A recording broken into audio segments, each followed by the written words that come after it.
Right, well, then let's call this meeting to order and take it away, General Manager. Yeah, so good afternoon, directors. There's only one item on the agenda, and it has to do with our legal services. So currently, we're represented by Best and Krieger, Mr. Jim Gilpin. We entered into an agreement with them back on March 21st of 2018 for an initial 3-year term, and the contract has 2 1-year extension provisions. We can extend it until March 1st of 2023. You'll notice by the dates, we are a little late. The first 3-year term technically expired March 1st. I talked with Mr. Gilpin, and he said there's no problem keeping the arrangement going, even though the agreement is technically lapsed. The same terms and conditions would apply, but it's prudent to go ahead and make an official decision whether we want to move forward. Yeah. The item in front of the committee today is to see if the committee is supportive of exercising the first of the 2 1-year extensions. And that would take us until March 1st of 2022. And then at that point in time, we would have to make a decision whether to exercise the second and what would be the last extension to the agreement. And at that point in time, it would be 5 years, and there would technically be no agreement provisions to extend it beyond that. You may recall that we do have I believe it's a policy to evaluate every professional services agreement that is more than $100,000 per year. We want to evaluate those competitively at least every 5 years. So at the end of this cumulative 5-year agreement with Best and Krieger, which would take us till 2023, it would probably be prudent at that time to do another competitive solicitation. But I don't believe now is the time to do that. I think it would be prudent, and it's my recommendation, to exercise the first of our 1-year extensions. So with that, I'll turn it over to Chair Hernandez and Director Powell. Yes, I think that's a perfect recommendation. I think what we have to do is be a little more diligent, put a flag on our calendar to a week or so before, or board meeting before, identify the same thing, the continuation for yet another year, but and that way we won't have anybody worrying about us dropping the ball. And you're right, and I apologize for that. When I spoke with Mr. Gilpin, he was surprised that his staff didn't catch it. We should have caught it. We're a little short-staffed administratively here, and it slipped through our cracks. So we've put some notes in our calendars for the next year. We won't run into the same thing. All right. Well, personally, I think they've been doing a good job. I understand their prices have escalated because we've had this extra work being done. Yeah. But beyond that, I would absolutely not support changing horses in the middle of our stream here. Okay. And technically you're right, and I'll clarify. So when you say their prices, their hourly rates have gone up just modestly. They have a built-in escalator based on cost of living, goes up, I think, January 1st every year, but their number of hours have increased greatly because of a lot of the legal issues we've been dealing with. So if we had had another attorney, then we would have gone through the same thing. And quite frankly, I think it would have cost more hours because they would have had to get up to speed on all these issues. Yeah. So like you said, Director Hernandez, I don't think now is the time to be shifting horses, but as we go into next year, probably I would say maybe July of next year or so, we probably need to start thinking about putting together an RFP and all of those things to start looking for another firm, unless the board wants to deviate from the policy of evaluating firms every 5 years. Just because you test the waters doesn't mean you have to change. If we go out for a competitive solicitation for after 2023, we are not required to go with the low bid. So this is a professional services, so we solicit proposals. The proposals would include their pricing structure, but you really do it on what you think is in the best interest of the district. Price may be a consideration, but it's not the only consideration like it might be on a public works contract. So, but again, I don't want to get too far ahead of ourselves. We're not trying to go ask for permission for soliciting through an RFP, RFQ process. I just want to see if the committee is supportive of extending it.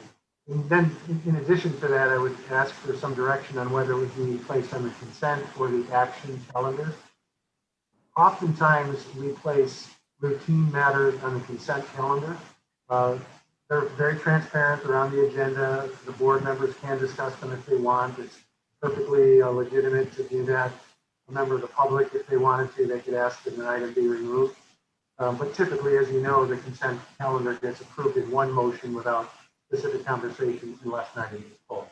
The alternative way is, if you think it may be controversial, is to put it on the action item and have a robust conversation about it. So in addition to the kind of yes, no, is the committee supportive of extending it? I'd like some input on which calendar you'd like to place. With that, I'll turn it back over to you, Chair Hernandez. How many projects are they actually working on right now? I don't know the number, but it's a lot. I mean, the big one they were working on for a while was desal, and that really drove up the cost. Yeah. We're working on several lawsuits right now. We've been kind of, I'll say, the victim of some class action lawsuits where we have some attorneys going around suing water districts for what they perceive to be violations of Prop 218. And it's not targeted directly at Vallecitos. It's a kind of a shotgun approach. They're suing many firms, and Best and Krieger represents many of the firms that have been sued.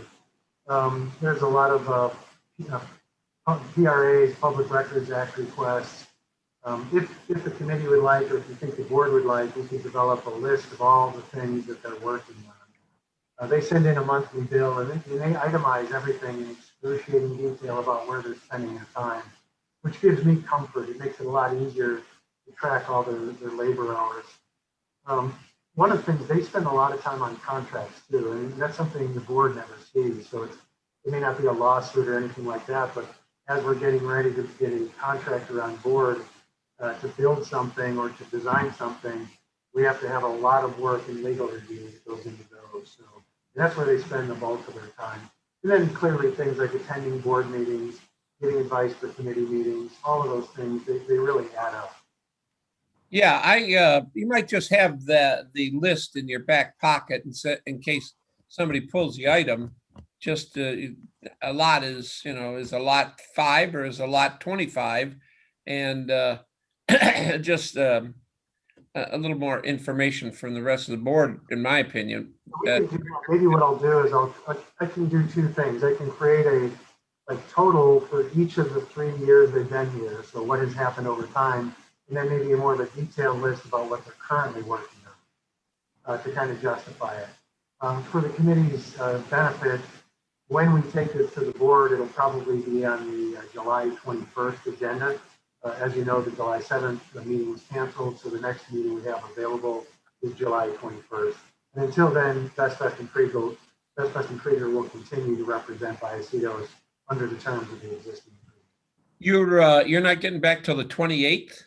I get back on July 20th, so I will be at the meeting on the 21st, but my body may be here, but my mind will still be midway over the Atlantic, I think. It takes a day or so to catch up, but we'll be ready. And in the meantime, I'll be orchestrating things behind the scenes and having Wes pull up the information we just discussed.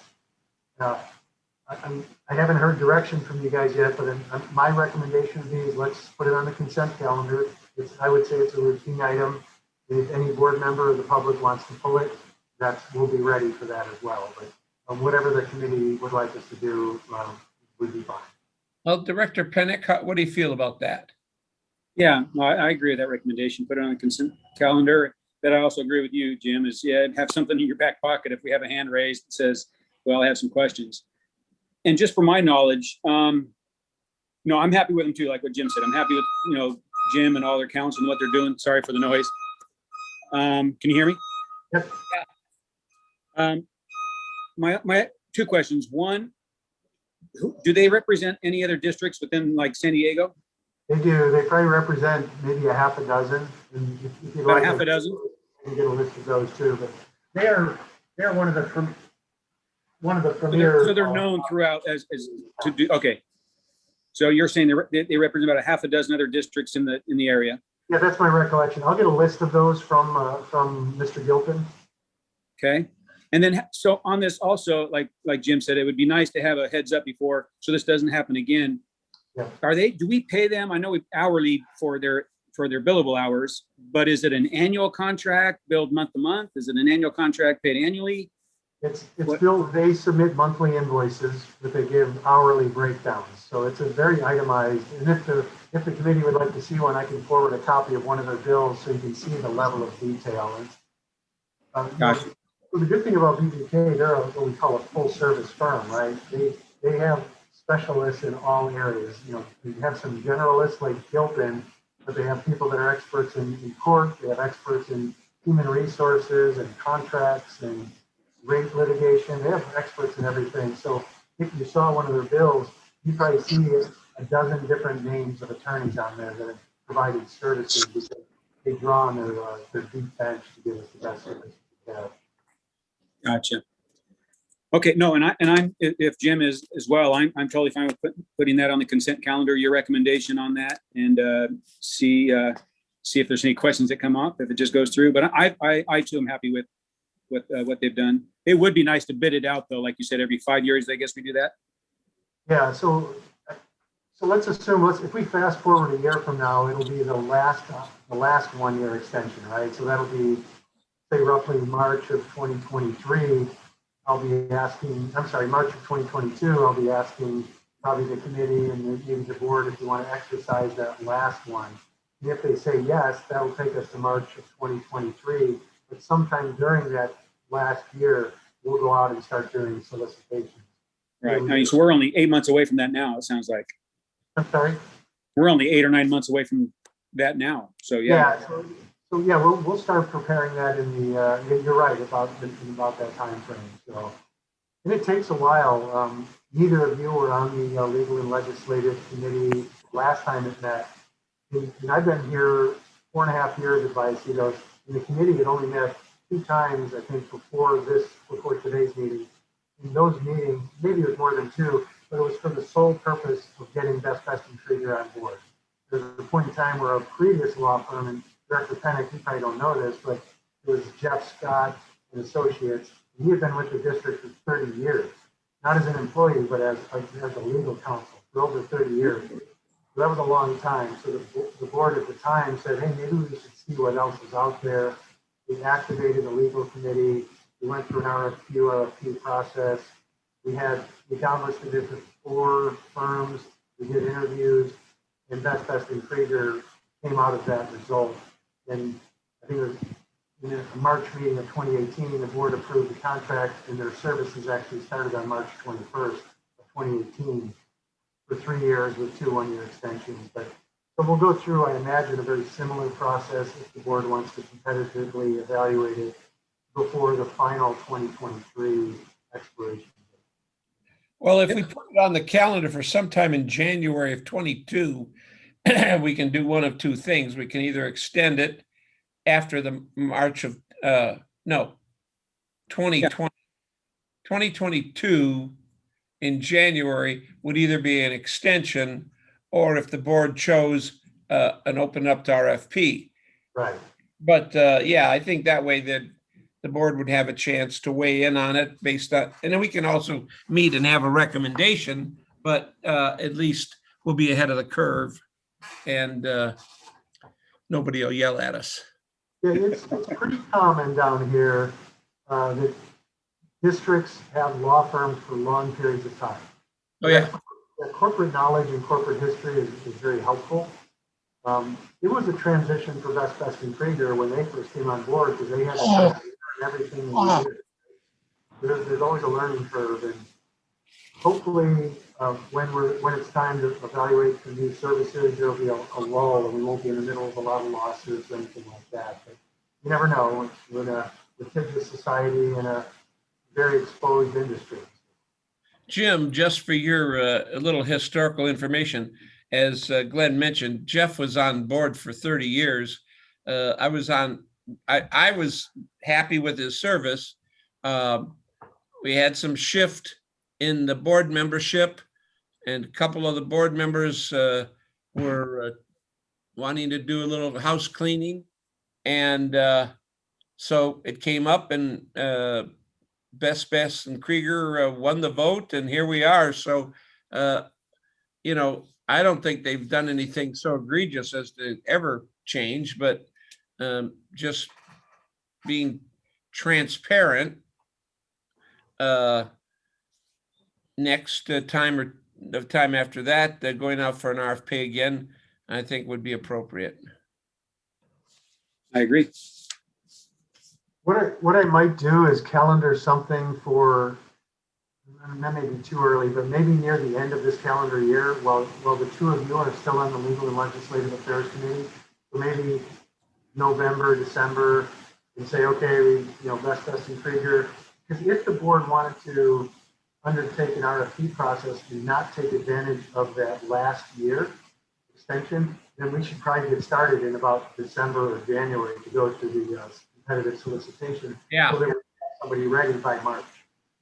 So I'm writing myself a note to convene this committee either the end of December, the end of November, or the first meeting in December, to get the wisdom of the two people that are on the committee right now. I don't have any reason to believe that the committee assignments will be changed, but I don't control that. That would be Director Elathar when he comes in December as the president. Right. And, give yourself some time.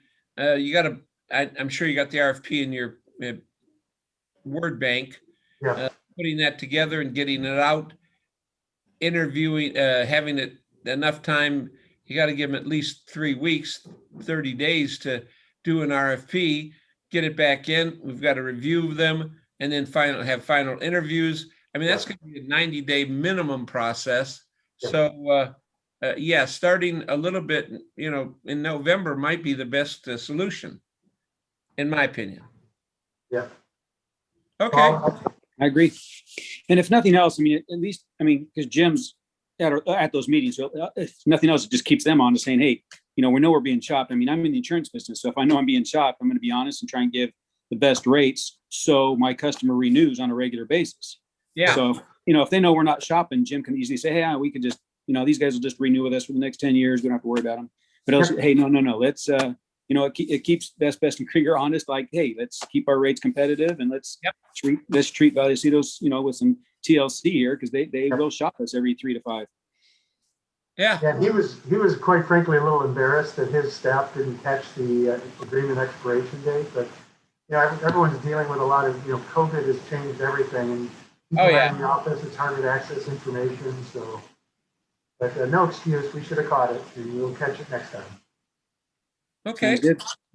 Okay, so I'm gonna place an item on the July 21st agenda on the consent calendar to exercise one of the extensions. So that will take us through March 1st of 2022. Right. And then we will meet as a committee sometime in November and talk about whether the committee wants to recommend that we utilize the last of the 2 one-year extensions. So, and I will gather up some information and forward it to both of you before the July 21st board meeting. All right. Sounds good. I like it. That's all I have, Chair Hernandez. All right. Well, I think we've done everything we wanted to, so let's adjourn the meeting. Thank you both. Thank you. Thank you, Jim. Glenn. Thank you, Ben. Thank you, Jonathan.